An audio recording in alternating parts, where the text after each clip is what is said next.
it's Pyram King, and I'm really cold. Actually, I'm not. I'm just trying to keep in theme of today's Dungeon Master's tip, which is really my gift to you this holiday season, a Christmas monster. Now, whether you celebrate Christmas or not, whether you like it, you love it, or you hate it, or whether you're just a Grinch, this is a perfect holiday gift for you to lay waste and bring havoc to your players in your game. So without further ado, let me introduce to you the Christmas monster in his own voice and theme song. Take it away.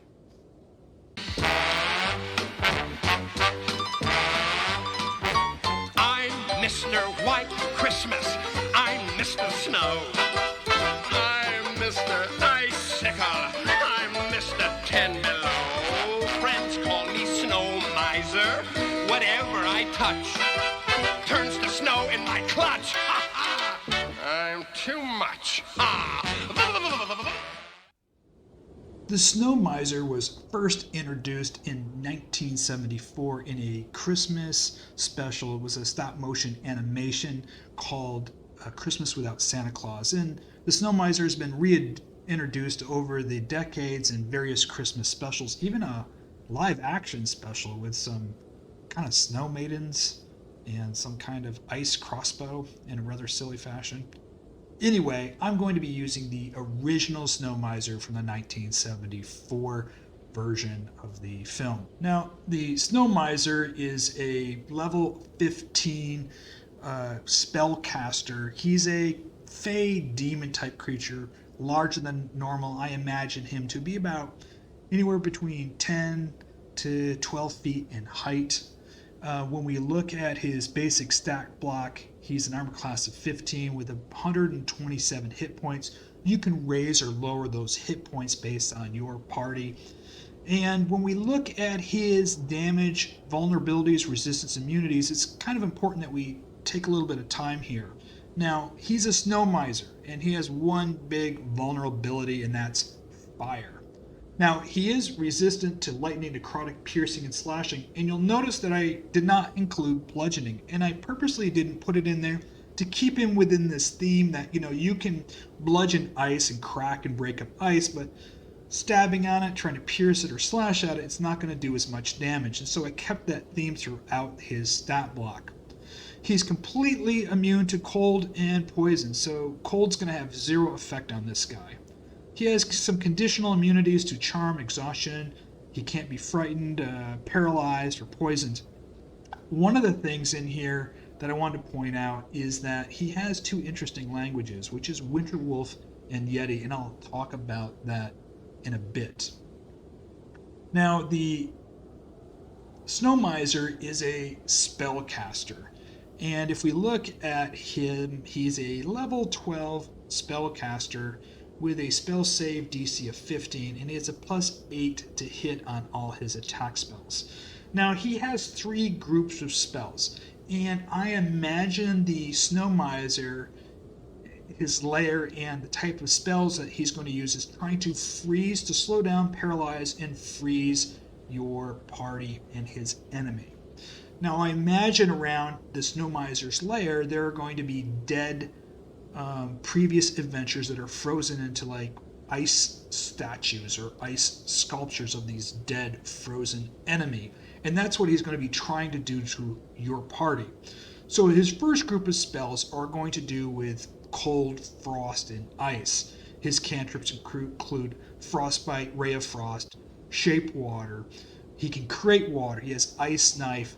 He also has ice storm, control water, cone of cold, wall of ice, what have you. And what you can start noticing here is the control water, create water type spells is where he's going to try to create water and freeze these players down right away. He's going to try to paralyze them and do as much cold damage as he can. His idea is he's going to kill these players, your players, and freeze them into more of these ice statues. Kind of a reminder to the Snow Miser of all the adventures that have tried to take him out.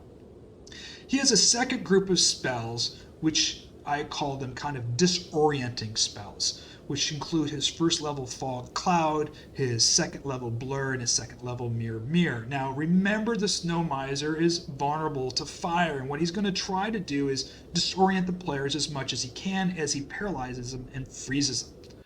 He does have 2 anti-magic spells. He has the Counterspell and Dispel Magic, and he's really going to focus on saving those and using those on spells that relate to heat or fire. Remember, he's going to be very, very astute and very careful when it comes to anything to do with fire. That's his vulnerability, and so he's going to be very protective of that.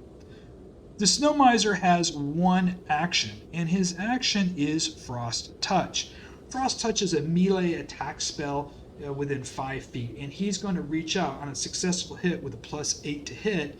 He's going to do 2d6 worth of cold damage. Now, the player's going to have to immediately roll a Constitution saving throw and succeed at a DC 15, and if they don't, they're going to be paralyzed for a full minute, which is a long time in combat.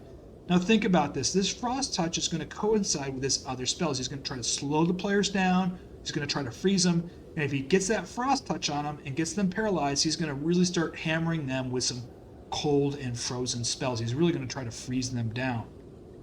The Frost Miser also has some legendary actions, and he has 3 legendary actions. He can choose from any one of these, and these happen after the end of another creature's turn. Now, he can cast any one of his cantrips. It does not cost him a single action point. That could be Frostbite, Ray of Frost, or Shape Water. He also has Frost Touch, which I just explained, and he can use 2 of his action points to use Frost Touch on any creature that's within 5 feet of him. He can decide to use all 3 of his legendary action points and use Frostbite Toes. Now, what this does, it affects any creature within 20 feet of the Snow Miser, and they're going to take 1d6 worth of cold damage, and they're going to have to make a DC 15 Constitutional saving throw. Otherwise, their movement is going to be reduced to 10 feet on a failed save. Now, these are some important notes. If the character fails to save and their movement is reduced to 10 feet, they cannot use any increase or fast movement abilities. They can't use dash or haste or anything. Their movement is locked down to 10 feet. And their movement is reduced until the end of combat, or until they destroy the ice throne, or if the characters are heated by fire or they step into fire or heated area. That's the only way to eliminate this movement reduction. Again, this fits into the entire theme. He's going to try to slow these players down. He's going to try to freeze them up. So this is really a deadly combination. If he gets this Frostbite Toes and slows your players down, he's going to start hammering on them with some really cold paralysis, cold frost type spells.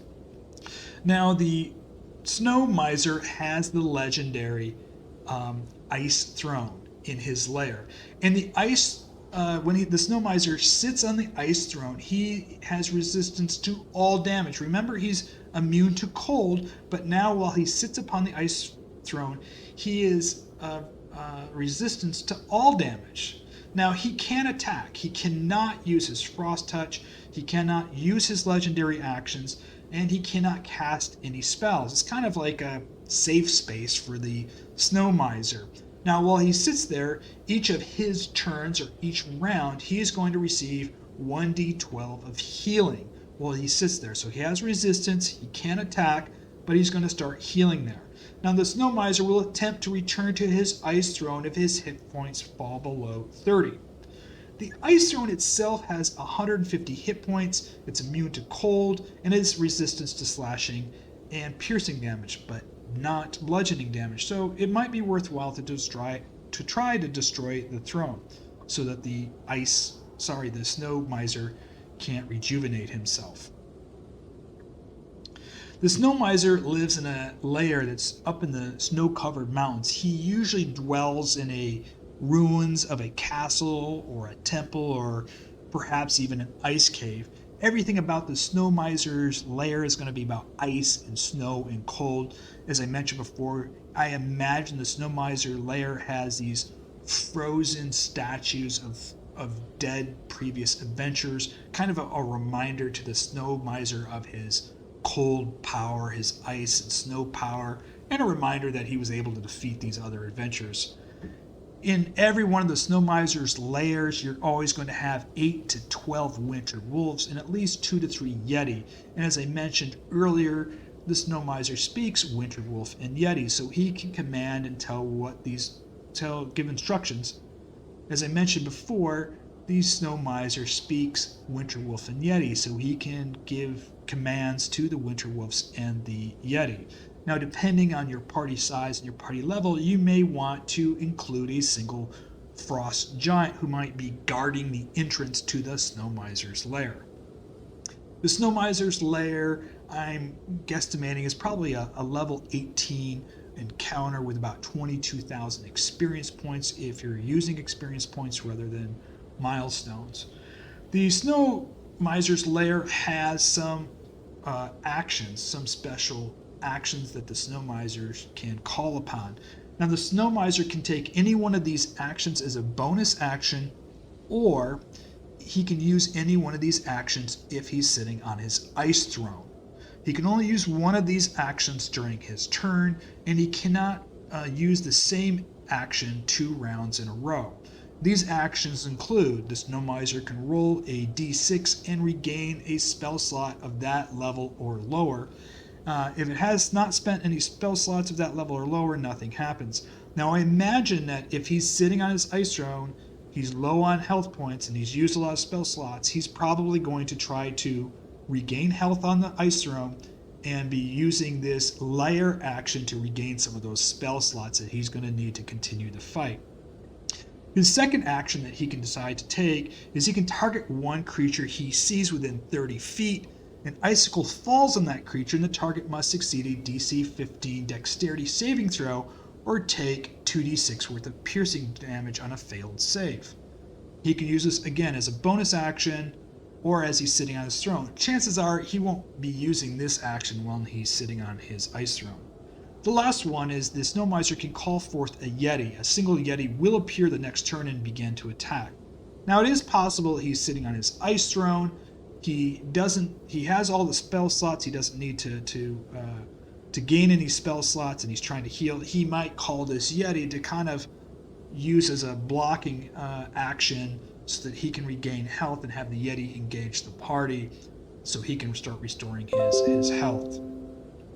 Last but not least, we have the treasure. Now, as a dungeon master, you include any treasure you want in your Snow Miser encounter, but there is one particular treasure that is found in the Snow Miser's lair.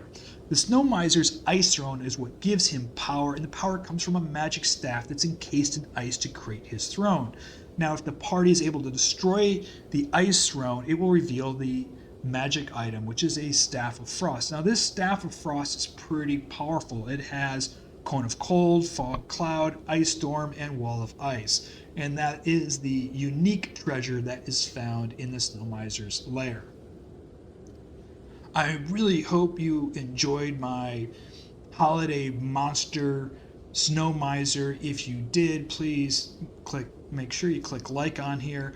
I'll be putting a link. There should be a link popping up somewhere on here that will link you directly to DNDBeyond. I've made the entire stat block available to anybody that logs into DNDBeyond. I'd really like to know what you think about my Snow Miser, or if you decide to use them in one of your adventures or campaigns. Please comment down below. Thanks again. Happy holidays. Enjoy your winter and enjoy your holidays. This is Pyram King signing off, and may all your rolls be critical 20s. I'm Mr. White Christmas. I'm Mr. Snow. I'm Mr. Icicle. I'm Mr. Tenderloin. Friends call me Snow Miser. Whatever I touch turns to snow in my clutch. I'm too much. He's Mr. White Christmas. He's Mr. Snow. He's Mr. Icicle. He's Mr. Tenderloin. Friends call me Snow Miser. Whatever I touch